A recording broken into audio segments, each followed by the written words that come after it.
up Baba TV every time more fire. Link up Baba TV. YouTube, become a subscriber. Remember to hit the notification bell. Ding!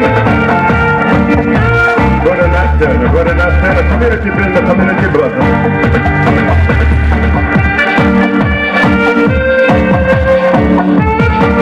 Dubtronic sound alongside Baba TV. What a wicked documentary. I want everybody to tune into this documentary. Ras Israel alongside Baba TV. Alright, peace, greetings. Welcome to another edition of Baba TV. Every time fire.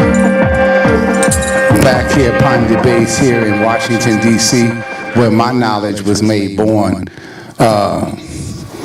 And this dread who sits before the camera of Baba TV, I've been knowing for quite a while in Washington, D.C.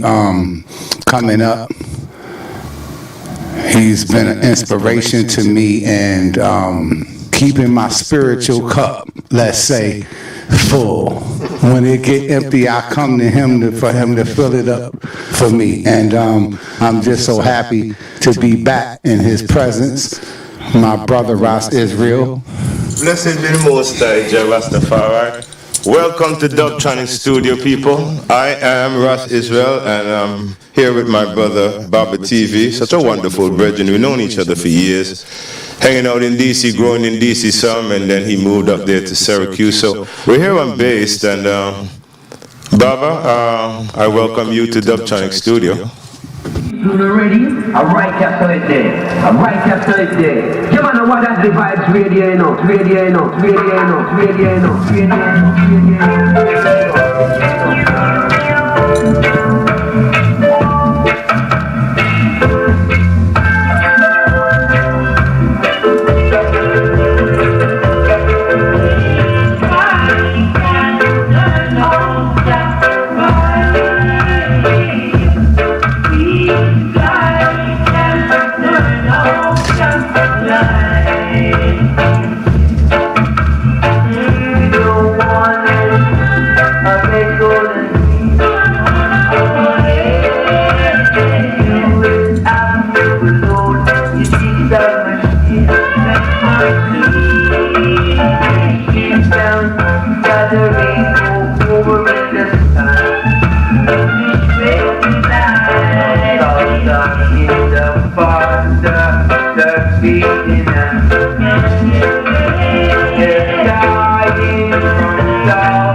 Ras Israel alongside Baba inside Dubtronic Studio.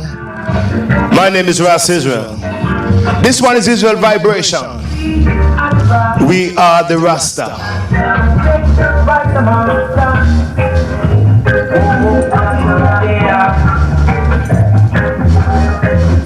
There were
In times to come, this one is coming out of Earth and Stone, another classical piece out of Channel 1.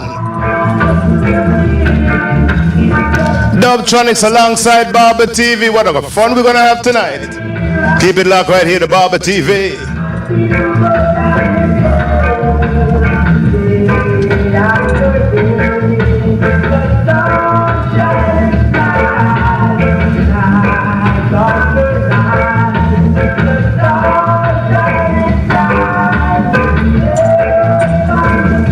In times to come, people. And right now is the time.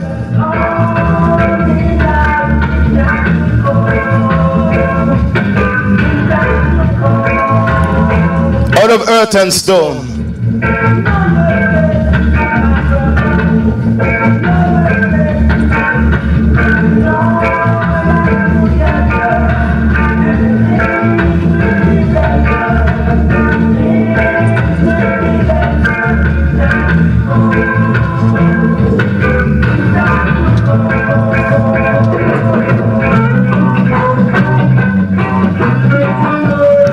One more time up on the earth and stone. Rastaman I come from Zion, I tried it from Zion, you see it? Dubtronics. Inside Barber TV. We're live inside Dubtronics studio.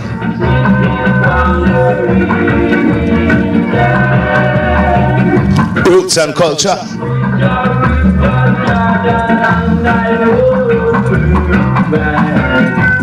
Standing out to see that morning sun. Oh, let me remember Rastaman I said you go right now. Just in bed, that Rastaman is from Zion.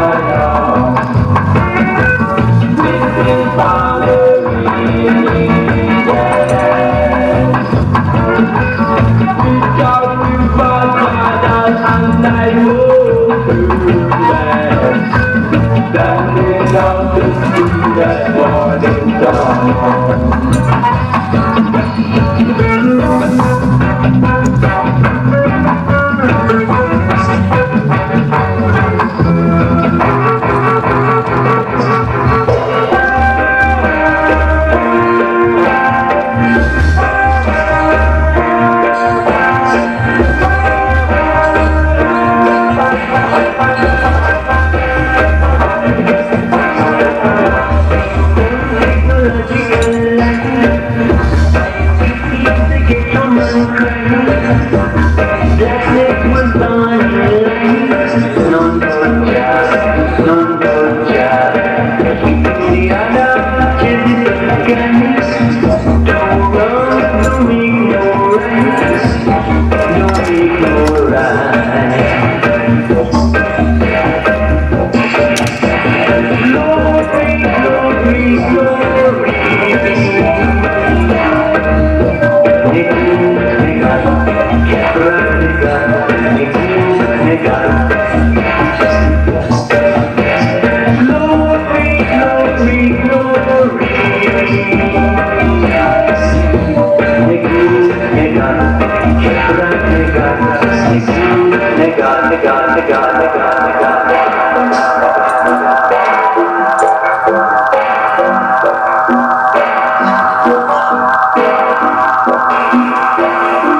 Yes, Ras.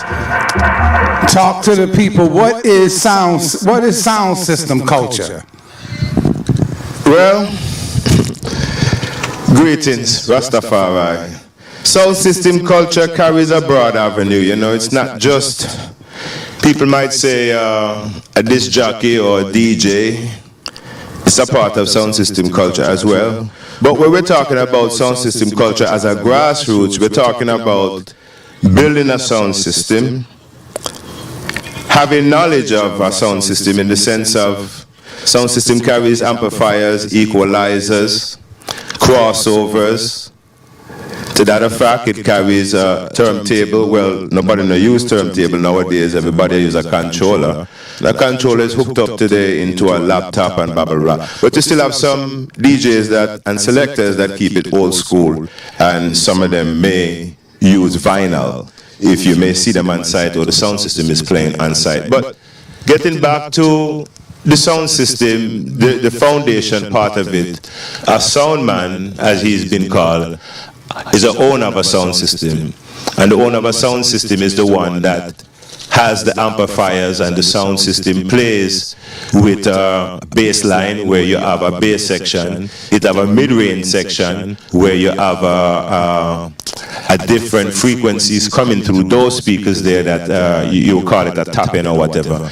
Then you have a lower range to it, we call it a mid-bass, where you use some kind of 15-inch speakers there, and that brings out more of the baritone part out of it. Then you will have like the tweeters and the steel horns on top of the tweeters, and that would be considered to be one side of the channel of the amplifier. Then you will do the same thing on the other side. You will set up the boxes the same way with the bass line on the bottom, then the low mid, and then the high mid. Then you will have the tweeters and the steel horn.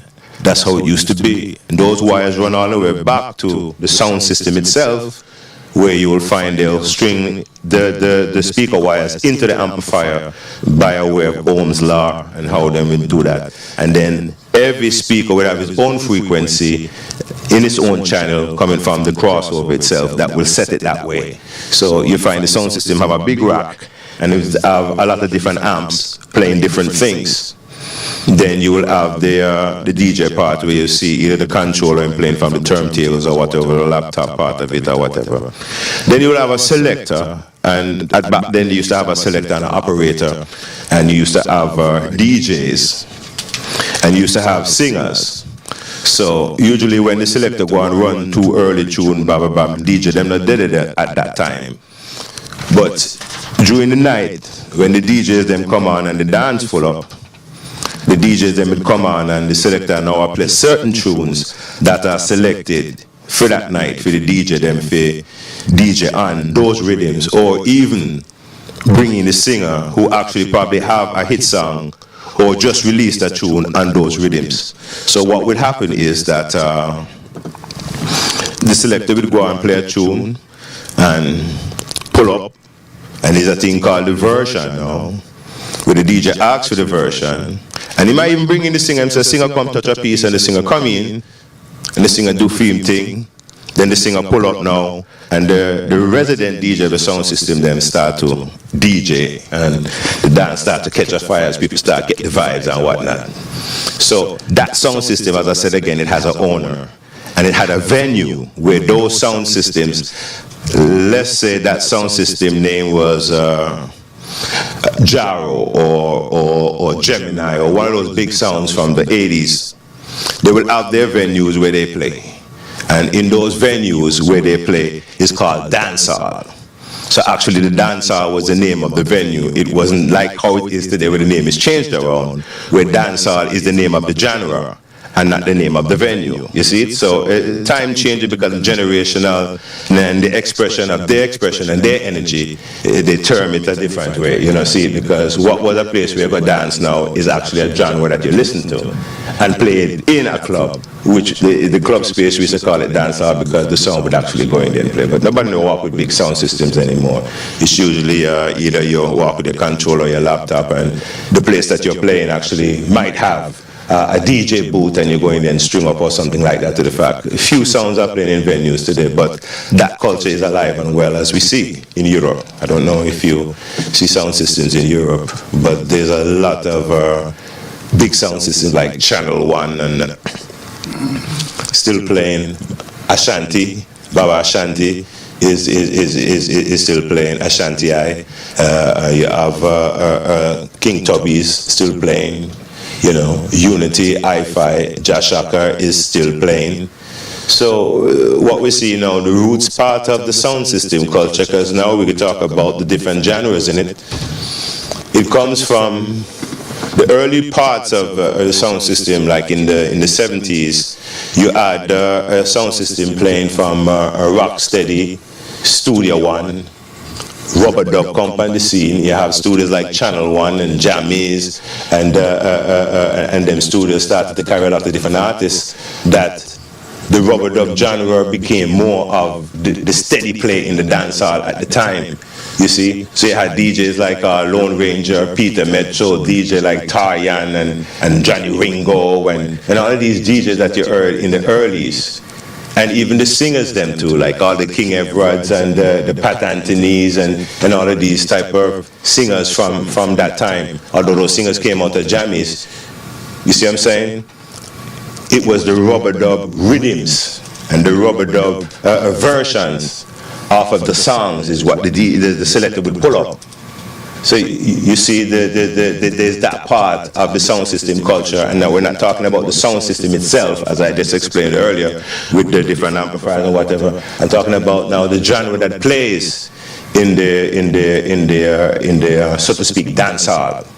It was rubber dub back then, and these was the DJs because they were resident to the sounds that they were DJing on.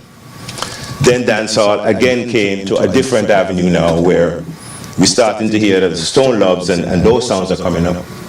More dub plates now are playing in the dancehall. As you see, you don't see the DJs resident to those sound systems much anymore. In fact, some of those sound systems had stopped playing because these other new sound systems are coming on the scene, like Stone Love, Renaissance, Addis. You know what I mean? A Mighty Crown out of Japan. You know what I mean? We've seen so many different, and that's where we're at today. With even in that part of it, the music evolved because we start having a lot of different artists. You hear about an artist called Agent Sasko. You hear about an artist called Luton Fire. You hear about an artist called Anthony B. You hear about a singer called Chesedek. And all of these different artists. Then the difference with the Wayne Wonders and them, who are still in the music, that came from that early, late 80s into the 90s with the dancehall, with the Shabba Rankins and all of them, the Buju Bantans and all of them. They're still here with us today. You see what I'm saying? So the genre have changed a little because of the generation. You see what I'm saying? So you have like the Chronics and all of these artists now. So getting back to a part of the sound system culture outside of rubber dub is not playing as much, and this is the music that I'm playing today. Today in sound system culture you have the clash side of it, where you have two sound systems, they will go at it and test each other on their dub plates to see which one dub plate better than the other one. And you know, it's a swag to it as well, and you know, a lot of hype in it as well. That is also a part of it, because clash was there from the beginning stages, but like you would hear Barry G, you don't know if you didn't know Barry G, and then Radigan, David Radigan, I know you heard about him. David Radigan and Barry G had clashed so many times. But those clashes was kind of different. But you know, where we can look back and see that those are the clashes that was kind of like historical in our time, where we had like VCR tapes, so we can go back and look at it. Now we have digital platforms like even the camera that you're using, the camera on our phones, that you go to a dance instantly, you can film it and send it out to somebody right away. You know what I mean? Share it. Back then, it was a guy with a big camera, with a VCR tape in there, but you know, that's how it was. So the clash part of it now, and the dub plate part of it now, you find that the artists then will go in the studio, do a dub plate special for a certain sound system. You see what I'm saying? And those sound systems now will challenge other sound systems who are getting dub plates from other artists as well. And they will go inside of a venue, and it will be a clash arena. And they will send it out, whether on the Facebook or whatever the case may be, and people may get in it via the internet, or some people might be at the Clash Live or whatever. But it has many different parts of the sound system culture, as I kind of explained to you.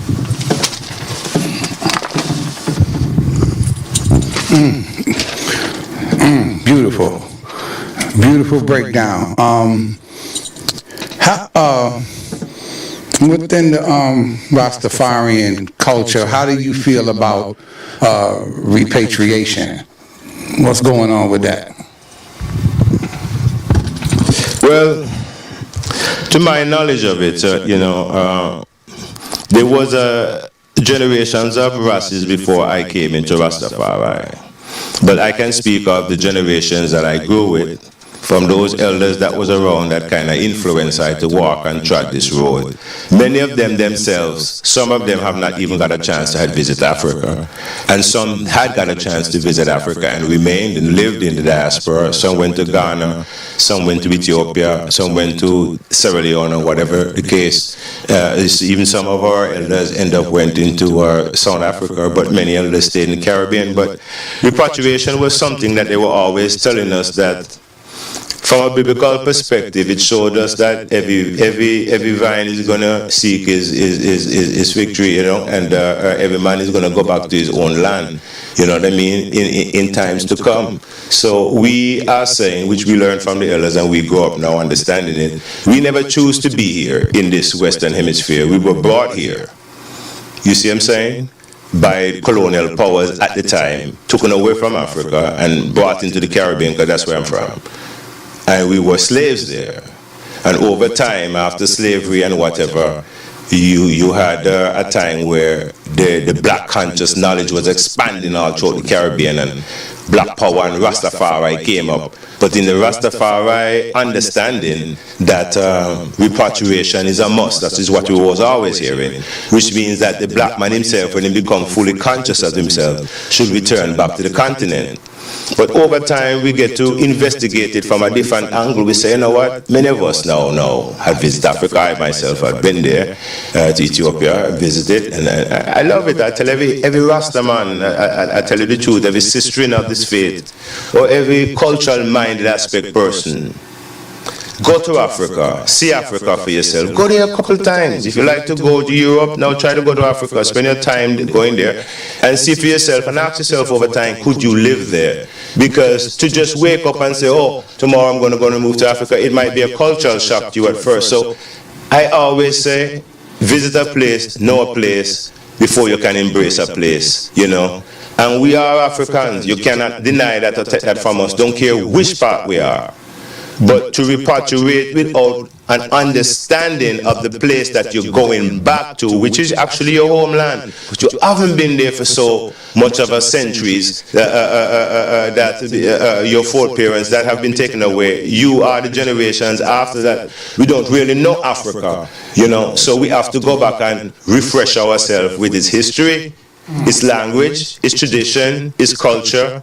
It's food. Many of us have food prejudice too. So when you go to Africa now, what food you're going to eat when you can't find certain foods that you will have comfortable in the Caribbean supermarkets or American supermarkets, you might not find that there. So all of these things is best if you go and travel and meet the people for yourself and embrace the culture and try to understand it, this tradition and things like that. So when you're really ready to make that move to Africa, you would already know where you're going and what you are about to journey into. So repatriation is a must. But first, I think the mind must repatriate first. Why? because the mind is going to help the body to embrace what is physically going to be living in. So it's an environmental change. It must be made mentally first, so you can understand Africa mentally, you know, and mentalize it as you see it, and go and touch it and visit it and get to know it. So that's the whole thing about repatriation. And then when you finally physically living and dwelling on the land, you have fully repatriated. But I think the mind first has to be repatriated, get to know Africa, your history, your culture. There's lots of ways. There's books that can teach you your history, your culture, and the geography of Africa, because you might find there's a remote part of Africa you want to live. You might want to be in Ghana. You might want to be in South Africa. You might want to be in Sierra Leone. You might want to be in Kenya. Because I tell you, all over Africa, you have Rastafari. All over Africa now, you have black Africans saying that they're Hebrews. We find this in Nigeria, in the Igbo people. We even find that in Ghana, in the Gala people, and find it in South Africa, in the Limba people. So we see our self-identity of who we are as a people. It is coming back through our DNA. Our knowledge of self is coming forward. So that is the repatriation. First, to know and understand and embrace yourself as an African, because many of us even got away from that. Oh, I'm not African. Oh, I don't want to have anything to do with those Africans. Every time we say that, we curse ourselves. Many of us even go as far to be drastic as saying that I'm from a different Caribbean island than you. I'm Jamaican, I'm Trinidadian, I'm Monstratan, I'm from Nevis, I'm from the VI. If we look at it from a total different angle, one will say that that's tribal, because we are identifying with countries that we never named. And actually in the boat coming down here from Africa in these colonial pirate ships coming here, none of us never named Antigua, Jamaica, St. Kitts, Nevis, Tortola, Montserrat, Trinidad, none of these names. What were there until we landed on these shores, and over time we became the nationality of those flags that we never even had a stock in saying, okay, we're going to design our own flag. It was already given to us by colonial power. So we have to really understand ourselves. There's nothing wrong in being a person from a Caribbean island who holds on to their nationality. That's beautiful. But what I want to say is, in totality, none of those nationalities was added to us coming here as slaves, and we are the generation of those people who came here by force. We are their children. So generationally, our ancestors are waiting for us to rise up, to understand ourselves, who we are, our tradition, and our place in this world. Because Africa, Jah have blessed Africa, and I think it was His world's first people, and have given to Africa all of His resources and everything. But because we're in a continent and we're not united, and our leaders are divided and corrupted, Africa is being torn apart by different powers that be it, whether it's the Chinese or the French or the British or the Americans or whatever. There's a lot of people who have their hands in Africa. It's not there to unite with its people or get to understand them in any way, but it's there to take out the resources that the people themselves have, and not bring in the raw materials into natural technology that can be bought and sold in the world market. So this is the whole thing behind repatriation, and why we as Africans, whether we're in the diaspora or outside the diaspora, must unite. Islam or whether you're Rastafari, Black Hebrew Israelite, we've got to find a way to work with each other without this confusion of I'm Semitic, I'm Semite, and you are Hamite, and that's not going to be the argument dead. Again, repatriation is a must, and take it slow with that, because many went to Africa and had returned back to the West because it wasn't what they expected or whatever, and that was because it have been rushed, and it have not been developed over time with your mind and your experiences of going to Africa on vacation and visiting and developing friends and knowing their culture there. So a lot of us went and came back. So that's to say that he wouldn't go back again, or she wouldn't go back again. But if we take time with it, and a lot of us too have experienced things like going to Africa and buying land there, and then the land ended up not being the land that we had purchased. It had ended up being somebody else's land, and it created confusion. So even that had created some mistrust of Africans who are here outside of diaspora, saying they're going to pick up and go to Africa or move to Africa. So yeah, Give thanks. Ras, I noticed November 2nd, you did a tribute to Emperor Haile Selassie. What's that all about, and why do you do it? It's in Rochester too. They did something there. Why? Yeah, why is it November 2nd, and what's that all about? Well, Rastafari, greetings people again. Ras Israel there, November 2nd is worldwide, universally, all over this planet now. You can see Rasta. You can see Rasta from Japan, Rasta from China, Rasta in South America, Rasta in Brazil, Rasta in the Caribbean, Rasta in Black America, Europe, all about. So that November 2nd, every Rasta man draw within himself, all sisters and brethren, all mansions. When I say mansions, we have a mansion, we will say, a different discipline within the Rastafari faith then, because you will have Bobo and Bobo Shanti observe November 2nd as well. You have Nyabingi, which is a different discipline within the order of what is Rastafari. You have the 12th tribe of Israel, which is another discipline within the order of Rastafari. And then you may have some of the EWF, which is the EWF is the Ethiopian World Federation brethren, them who keep a Nyabingi and whatever as an observance. So November 2nd is an observance of Emperor Haile Selassie being crowned using the Ethiopian Amharic word Negus, Agus, which actually means King of Kings. Now I think what is the confusion to when them say Rasta say King of Kings, I think a lot of people say, oh, His Majesty is King of Kings of all the kings. We're dealing with the Hebrew line of David. And King David ruled 40 years. Solomon came and ruled 40 years. His Majesty ruled longer than the 40 years. I think he ruled somewhere around 48 to 52 years. I have to go back and really check on that. So he's the King of Kings of the line of Judah, to the root of David and the blood of Solomon. So November 2nd, 1930, His Majesty was crowned in Ethiopia. And this is the only time in Ethiopian history, to add it as a fact, that when a king and a queen is going to be crowned on the same day, at the same time. First time in Ethiopian history, 1930. And internationally, a body of representatives came to Ethiopia. Some say 52 representatives from 52 different nations, but I don't even think the League of Nations had 52 members in its body at the time. But they all came and bowed to the king, because they knew the titles that was bestowed upon him is not Haile Selassie get up and call himself the conquering lion of the tribe of Judah. They were bestowed on him by the Tawada Orthodox Ethiopian Church.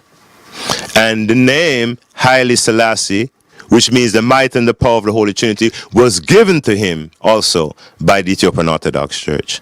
So His Majesty is the fulfillment of that line of David through Solomon, through Sheba, coming through Menelik the first. So he's the 225th of that line. So the world powers, which is your geopolitical world, they knew that this is taking place in Ethiopia in 1930, just as the wise men then would have known that the stars in the east are showing that a baby, Emmanuel, is going to be born to Mama Miriam in Nazareth. So they started to move towards Nazareth to find this child so that they can glorify in Elohim, or glorify in the Most High Jah, or Isabel. So this is the thing for us as Rastafari is an observance. Every Rasta man who said, "Why me for go to work today?" Nah, I'm just taking off the day because you know what? He must observe that day because to him it is a holy day. It is a spiritual day. It's a day where him getting himself because this is the greatest king that ever come about in the 19th century, 20th century, and now we're in the 21st century. The greatest king that ever come about. Because many of us, through history, have read what Emperor Kidamari, Emperor Haile Selassie I, have meant towards the world. Not just to his own people, Ethiopia, but towards the world. So we observe that day, giving Isis, as we say, Isis' praises. In our Bible, we chant in Psalms. Many brethren and sisters go to Nyabingi to keep that fire burning. And Isis will go on for all 3 nights. It's burning, and the kitted drum and the repeater and the funde and the bass drum constantly, as Bob Marley said, logwood will be burning through the night. So you have that fire. Then the bubble, then we'll be chanting Isis same way in prayer and keeping that timing, you know, with those chants. So everybody doing something who understand who His Majesty is. You see what I'm saying? That anointed one of the Most High Jah.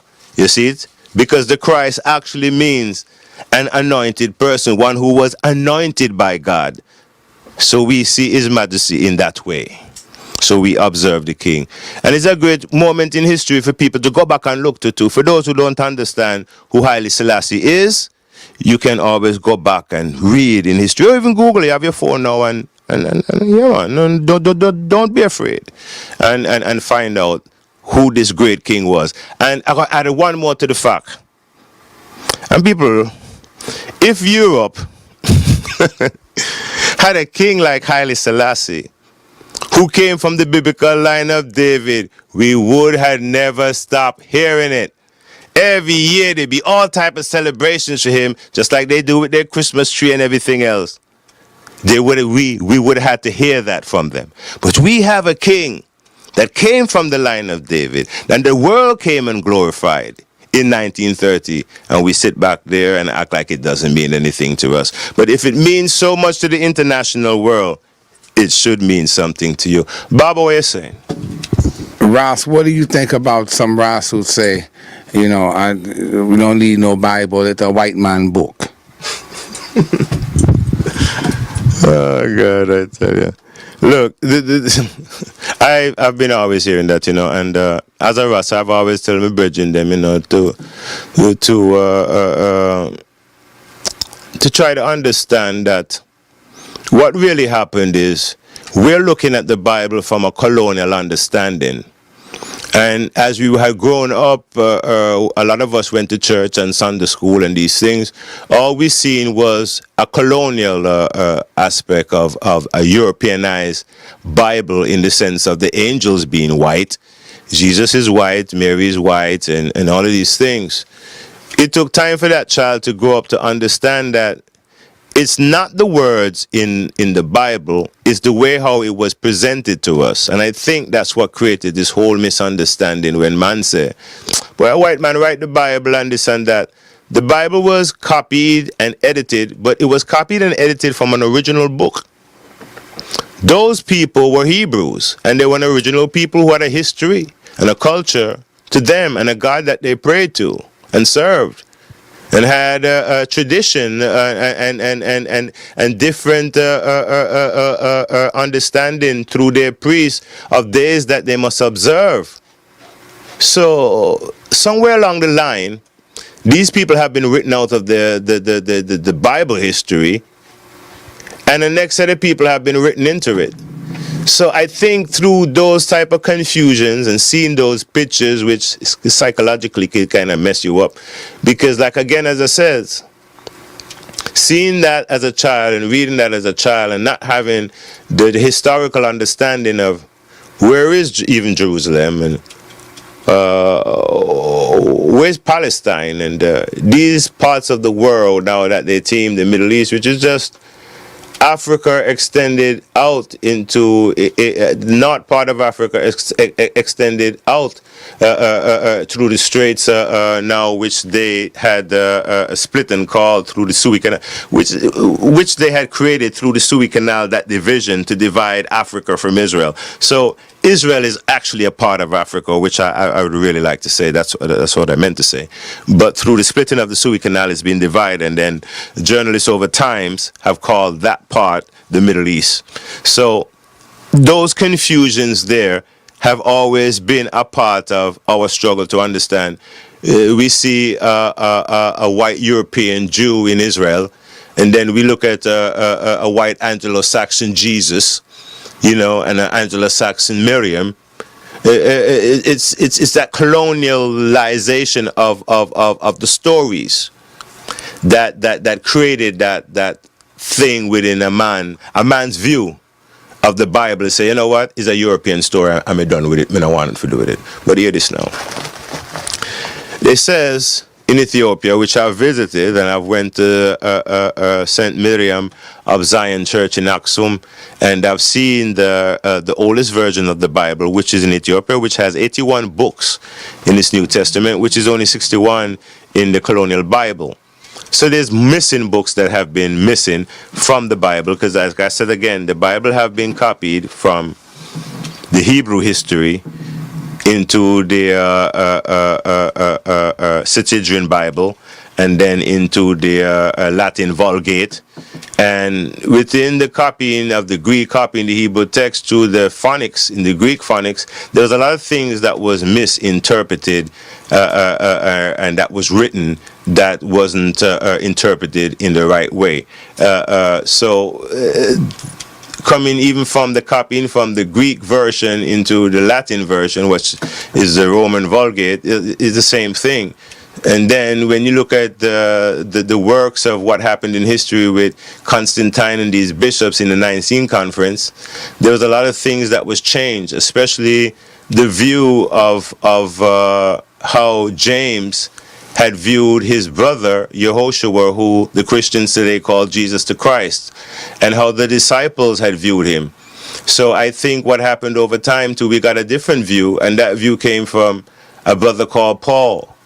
We got a Christology going on there, and I think what happened is you made Jesus equal to God, and it created the next part of a confusion, because you take a man who became the Christ, which is something that every one of I and I can do, through the Logos, through the Word and the understanding of the Nazaretic message in which he taught to the Jerusalem temple before Paul corrupted it and created this Christianity, which is a part of the mess up in itself, because what we had before have been changed to look at Jesus, let's look at that word in which they all use, Jesus as God.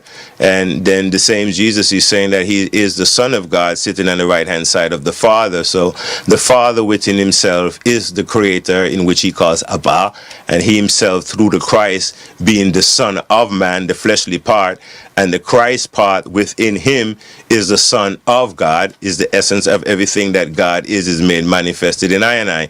And we all have that through our I Am Center. We can manifest the Christ, which is that consciousness. So Yehoshua became the Christ, and he became a liberator unto his people, which they were expecting, one that will come like unto David, who will bring liberation to them, because at least 70 years before he was born, Palestine was under Roman occupation, and before that it was the Greek occupation. So the Hebrew Israelites was really waiting on a Mashiach to come, and it wasn't coming out of space. He came out of his mom, and seeing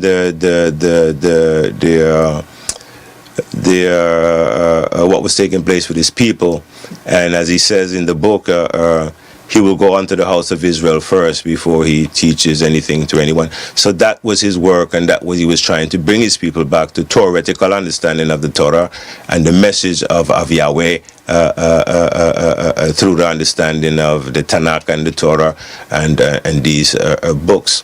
So, I think once the observer, the reader of the Bible, kind of trying to get the spiritual understanding, which you're not going to just get it from reading the Bible, because you have to study the Bible history, its geography, its linguistics, and these type of things. And then there's these names in the Bible too that you have to go and look up in either the Hebrew to English coordinate Bible dictionary, so that you can start to see directly what these names mean and who these names are associated with. Because you will see names like all Cush, and not understanding that Cush is painting a broad brush, because you have Ethiopia, Cush, and then also you have Sudan as a part of Cush, so, and as you see, there's a similarities in both of their features.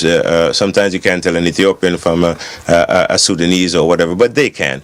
But anyway, all these people are mentioned in the book more than any European that is mentioned anywhere in the Bible. So the Bible is actually a black story written by our ancestors, and we have to try to understand it from that aspect. And I think the misunderstanding is trying to understand it from the colonial mind aspect and the colonial aspect of the Bible that's taught in the church and that was taught to us. And the ministers today and the preachers do a good job of still upholding that. I can't believe 2021, this is November, and we still have white Jesuses packed up in our churches. And just to note, the word J did not exist until 1611, so there was no J. So his name was Yehoshua ben Yosef, and that was the name of that historical person who they're painting as Jesus the Christ. I think that also should be looked up as well, so that our people who are searching and may have some kind of discrepancies about the Bible can understand that the Bible has to be read and searched as and to find God. Even all of his prophets, Abraham had to leave his father's house, Terah, to find God. And Moses had to walk away from Pharaoh and wander into the wilderness to find God. So you have to do some wandering and some searching and some redefining and some deep questions within yourself of who is God to you and what is the Son of God, so you can understand that what Yehoshua was doing and why he was called the Son of God, because of the things that he was doing, helping his people, healing his people, driving out demonic spirits out of his people, and all of these things that he was doing is why the Romans and the Jews, so to speak, got it together to to get rid of this black brother here. So do more reading and less criticizing of the book, and understand that His Majesty says, as a youth, he's been taught to read the Bible, and we Ethiopians have the oldest version of the Bible. And His Majesty was a Christian who read the Bible. So if you're going to be a Rasta man and follow Haile Selassie, I think we should follow what Haile Selassie do, because he observed what is written in the Bible. So I should try to understand it from that aspect. Rastafari. Do you think is the Rasta far right community united as they should be? Rastafari community? Yeah. I can't speak for every Rasta man out there, or every Rasta sister. But what I'm saying is this: the unity that we don't have is the weakness in which we all share. Unity in Rastafari should be universal, to me. Because from a man say Bobo, or a man say Nyabingi, 12 tribe of Israel, or even a man who's a member of the body of the EWF, which is the Ethiopian World Federation, we're all saying the same things. We might express it in different ways, because the Bobo them have them own ways. The Nyabingi man have him own way, chanting him fire. The Orthodox 12 tribe man have him own ways and him understanding of as he said, Jesus Christ, and showing that His Majesty is the fulfillment of that branch, in so to speak. So I think Rastafari in itself is united in one way and kind of divided in another way, because as them say, unity is strength, and the more we come together and put away our little petty prejudices, as His Majesty say, and become members of a new race, a new body of Rastafari thinking people with new understandings, find new ways of solving our problems and bring forward new solutions. I think that time is now, really. But the unity that Rastafari needs, we need to look outside of just who we are and where we're from, and understanding that Rastafari is even bigger than us because it is worldwide.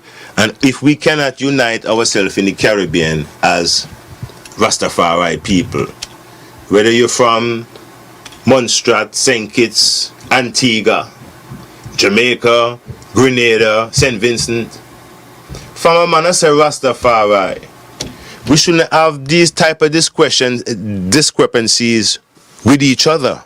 From a man I come and Naya Bingi, him supposed to can join in with every man and every sister in there and chant and say, without being a part of a little group, or because them people don't know him, or where them people come from, and we need to look in ourselves and ask ourselves, if we're doing these things, we need to stop them.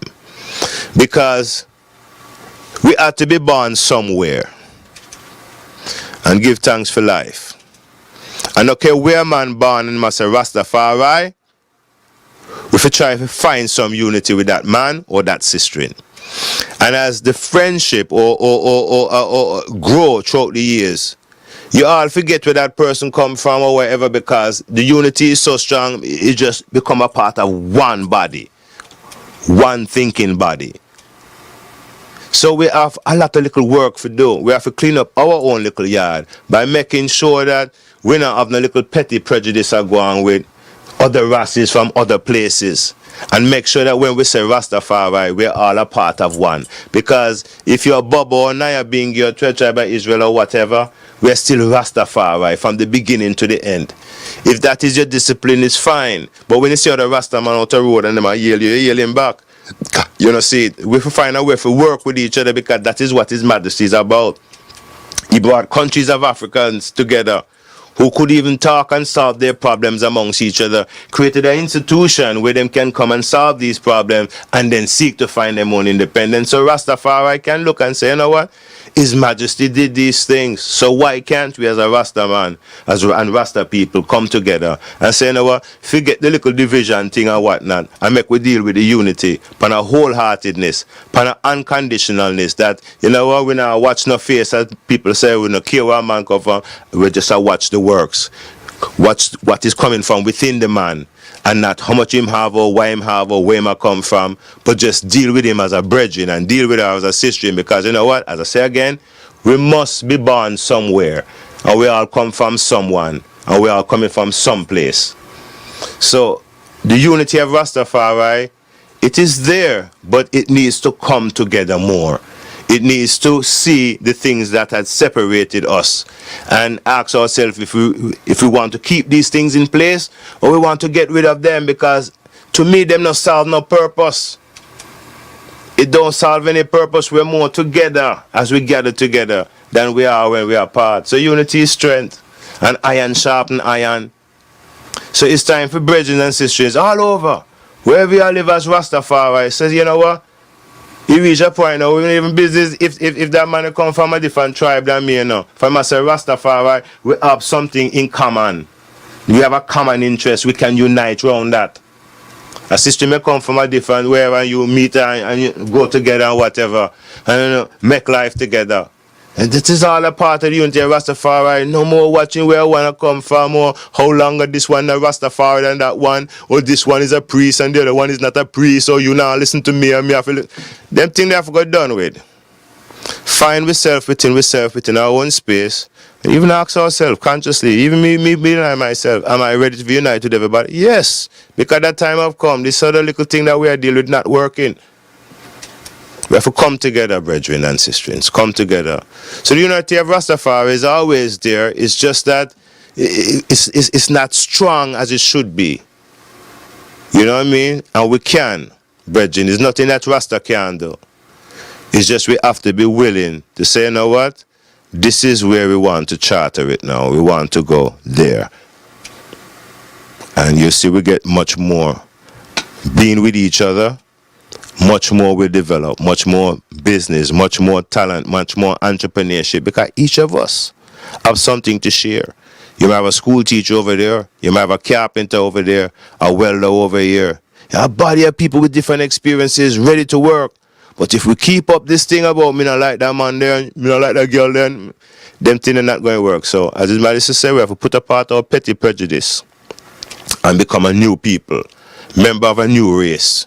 So those things, I and I still have to do them. Even me, myself. Ras Israel, I talk to you.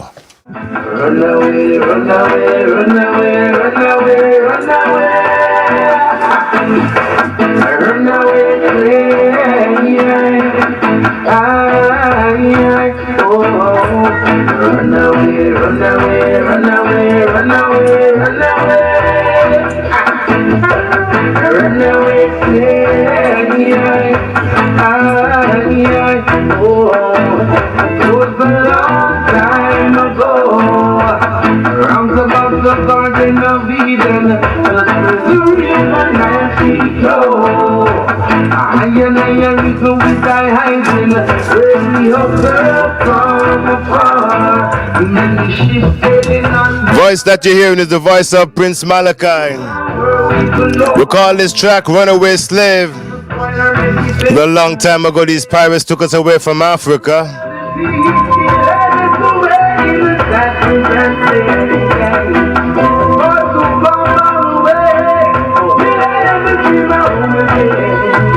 Soon get back to the reasoning, taking a split break right here. Ras Israel, Baba TV live.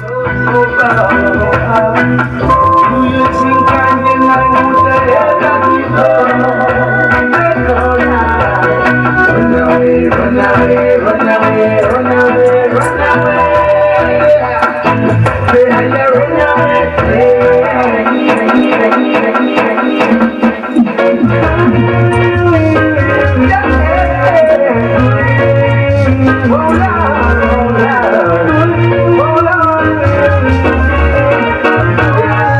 One more time up on the Prince Malachi. Early in the morning, we're talking about priests, prophets, and king. Hail upon my brethren and my sister them out there. Do remember Dubtronics comes alive every Tuesday from 6 p.m. to 8:30 p.m. Ras Israel co-pilot Buzz. Keep it locked right here. We're now on Twitch.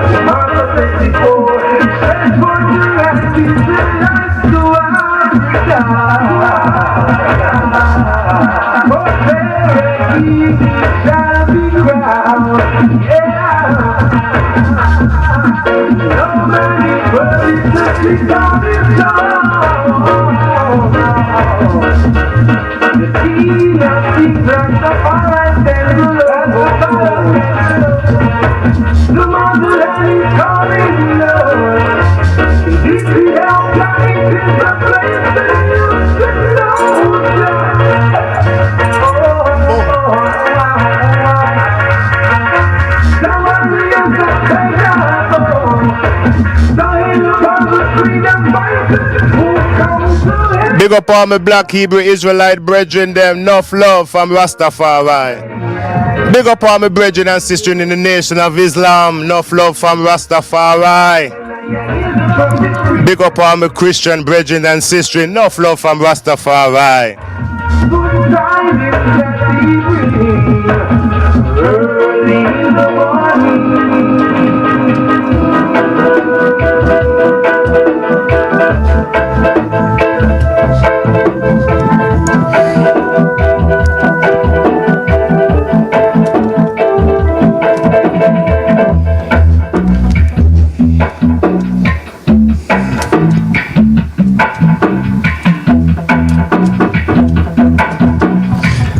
Yes, Ras.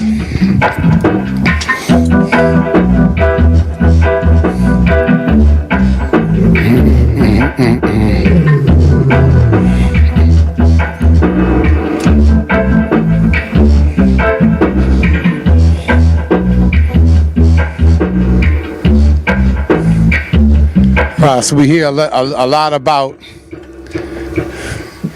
on social media nowadays about the sistren coming out now with in their early years with the molestation and so forth, with them coming out with these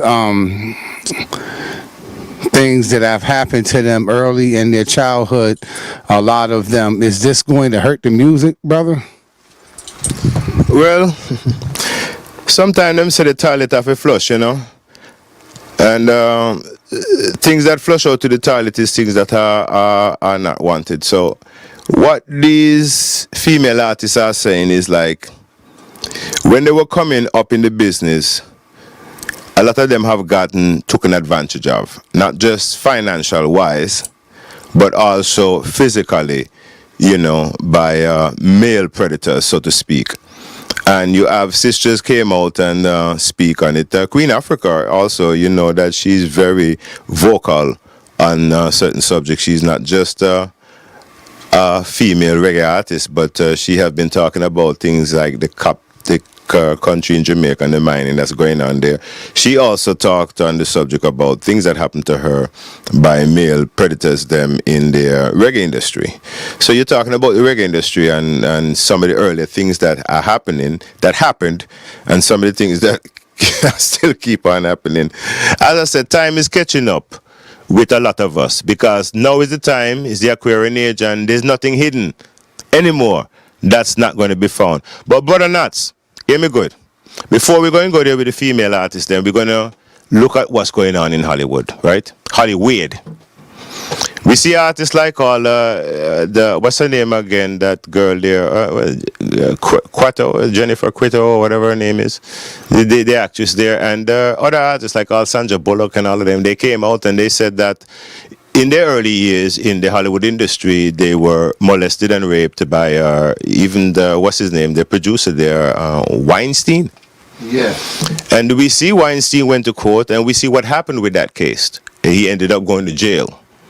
So all over in these industries, the Hollywood industry, we see those voices of women who are in the industry as foundation actors today, but when they were younger, this is what had happened to them, and this is what took place. Now back to the reggae industry.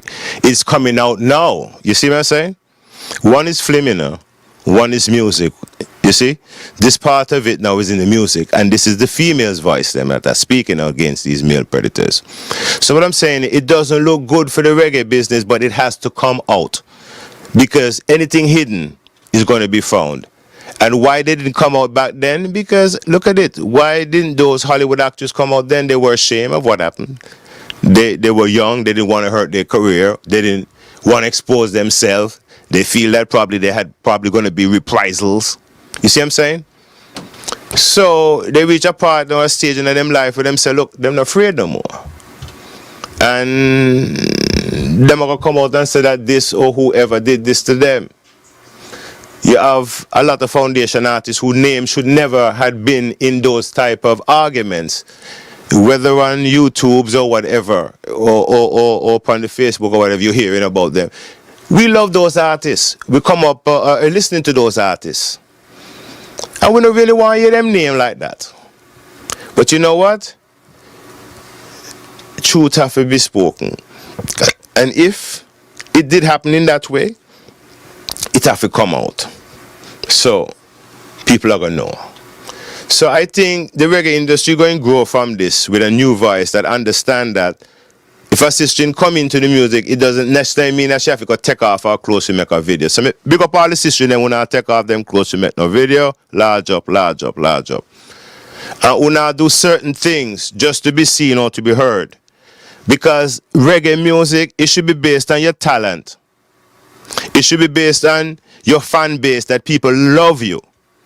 So that alone for the promoter and the distributor should be enough to know that, you know what, you are a sellable person. Your music is selling. People love you for your talent, not because you have a nice body or whatever. You see, it should be just about the talent. But I think we're going to move on to that now that these things are coming out, so we can put it into perspective. And the younger the artists them that are going to be coming up in the future probably won't have to go through this. So it's something that had to be said or something that had to be done. We as males, want to hear certain things, but we're bigger than that, brethren.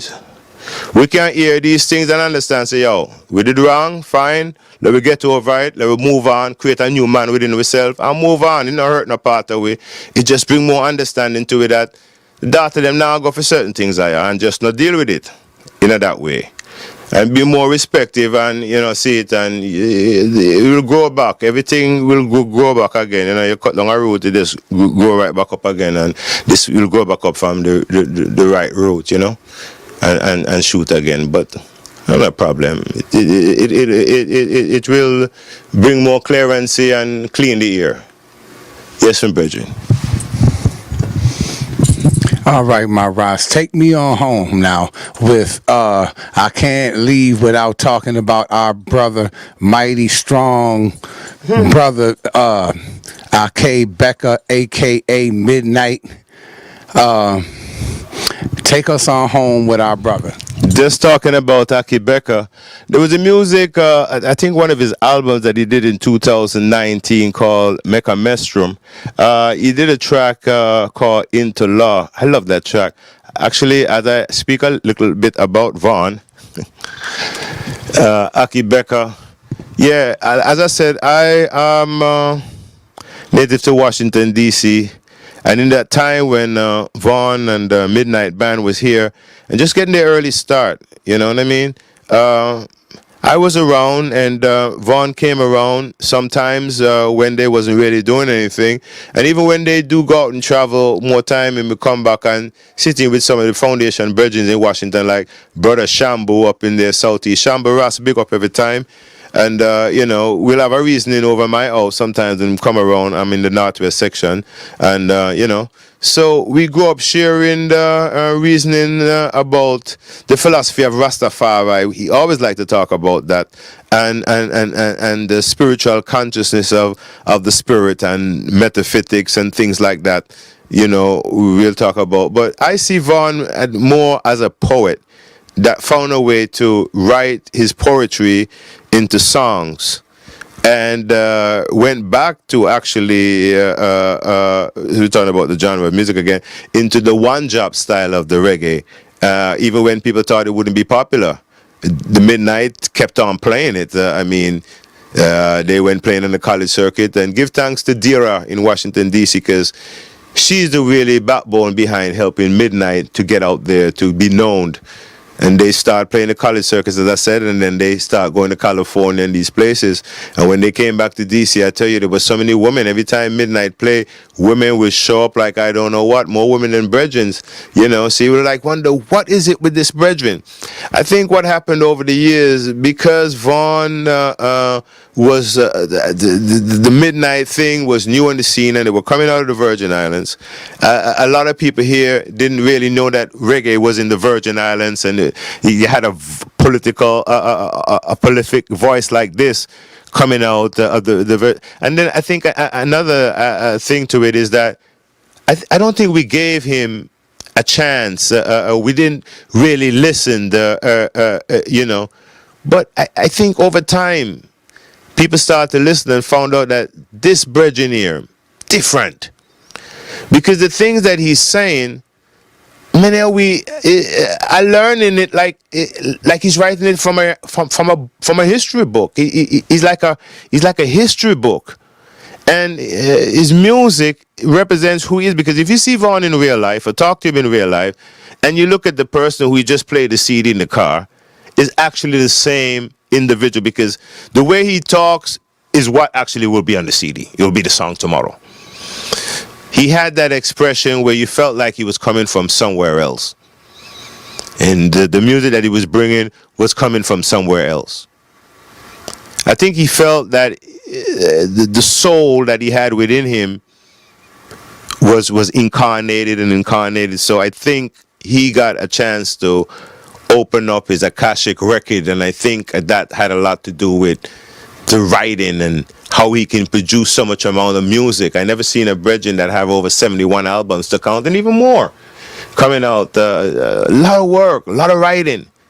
Some artists don't even write 6 albums in their lifetime, but here you have a brother from out of the Virgin Islands, and then he influenced a lot of brethren there. Black Star Line family, big up. Pressure, big up. Bus Pipe, Bass, and so many other brethren and the sisterins that came after, because he became their voice. You know what I mean? To show them that they can do it as well. Look at the big artists like Pressure now. Look at what he's doing. And you know, they used to have that thing called the Rainforest, dubbing the Rainforest. Pressure and him started that together.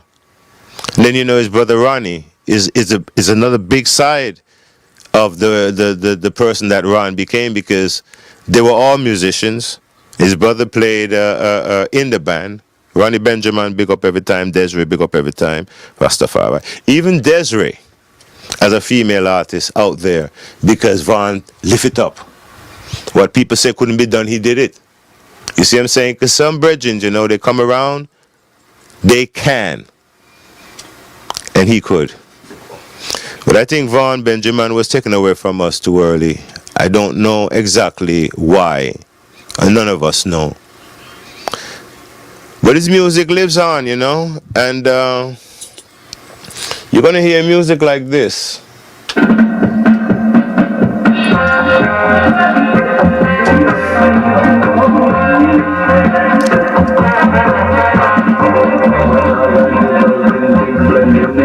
We call this one Into Law, or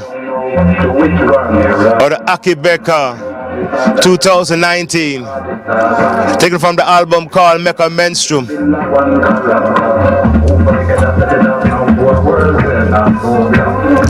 Baba, it was good reasoning with the eye every time, more fire every time. Baba TV inside Dubtronic Studio.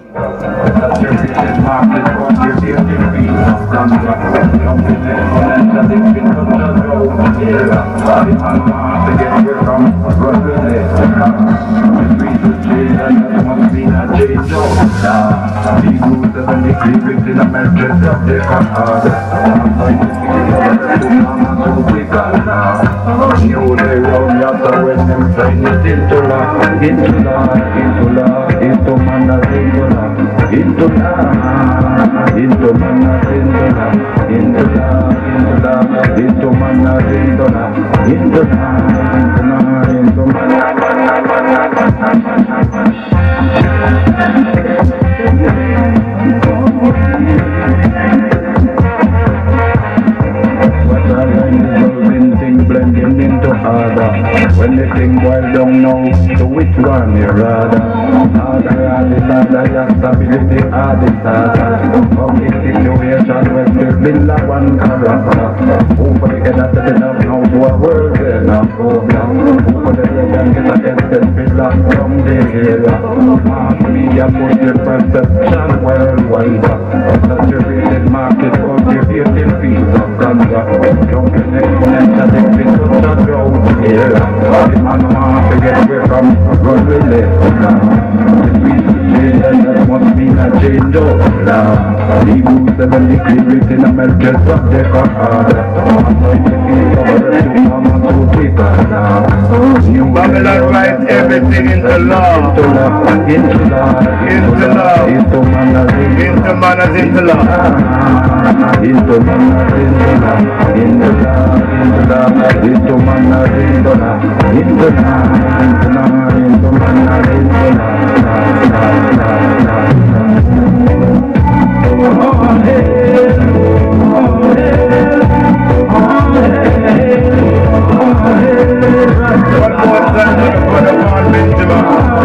Akibeka, all hail the king.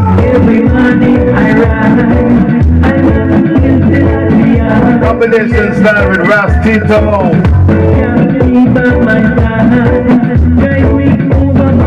Ras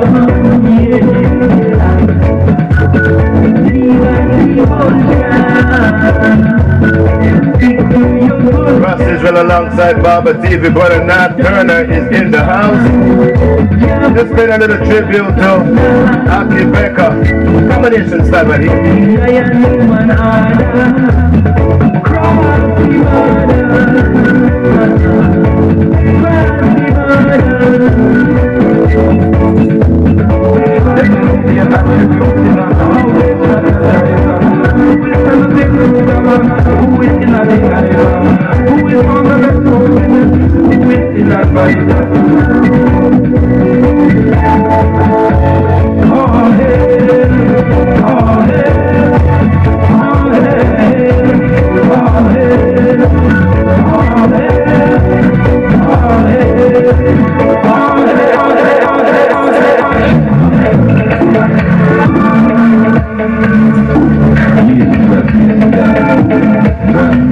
One more time on the Aki Becker, we call this one.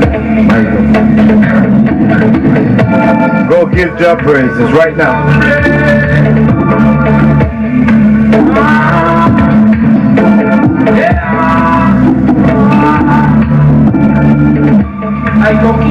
Rastafari blessings through the earth.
Iowa studio.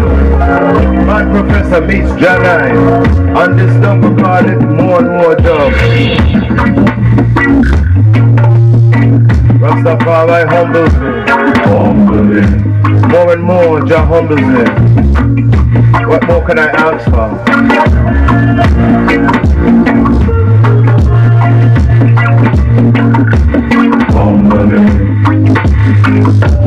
Humble me.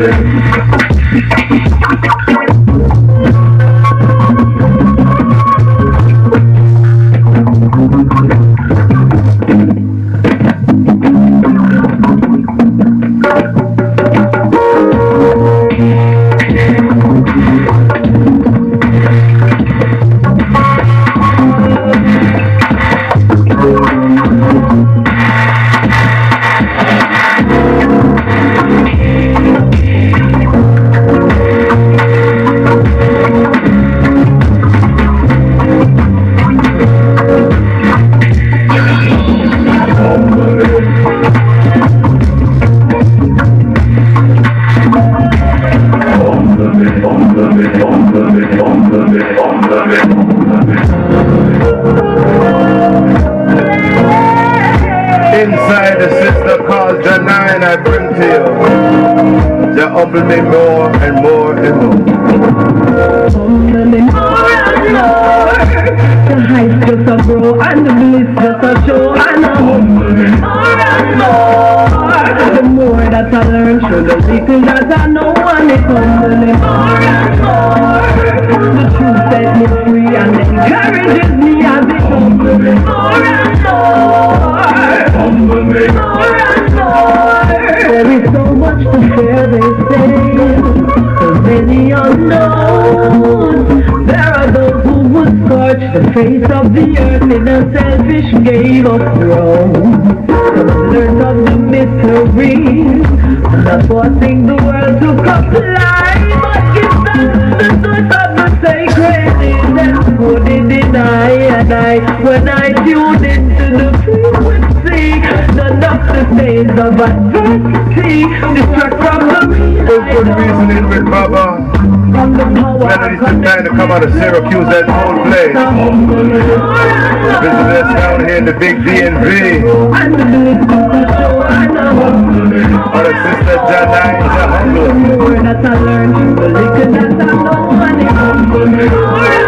Dubwise Dubtronics alongside Baba TV. What a wicked interview.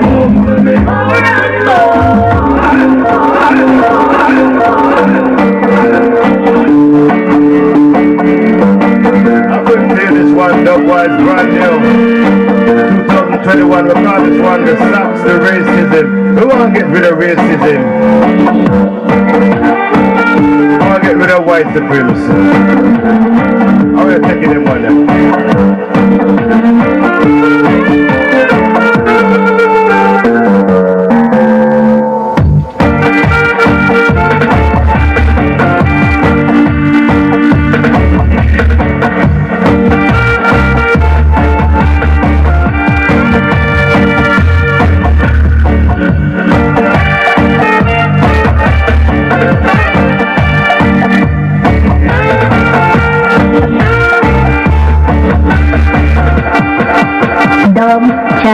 Sound.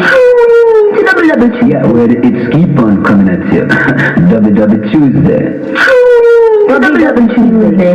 Dub Chanic Sound. It's for each. More hits. Double Tuesday. Yeah, well, it's keep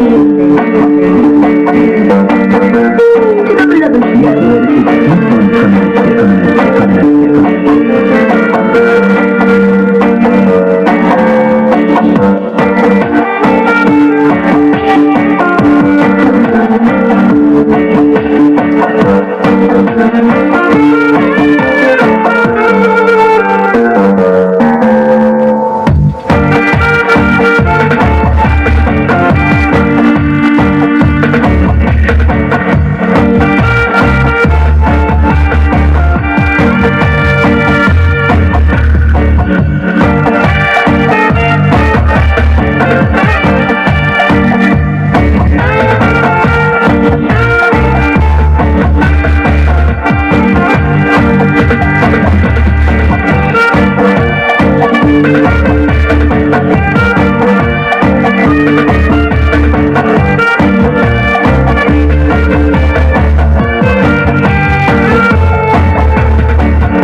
Every time more fire, link up Baba TV.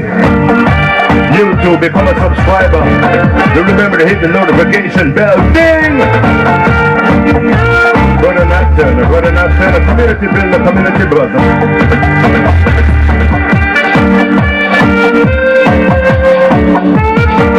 Dubtronic Sound alongside Baba TV.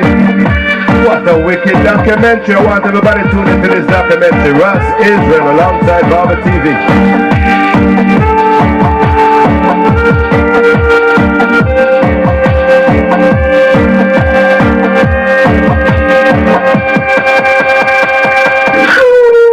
Double Tuesday. Dub Chanic Sound. It's for each. More hits.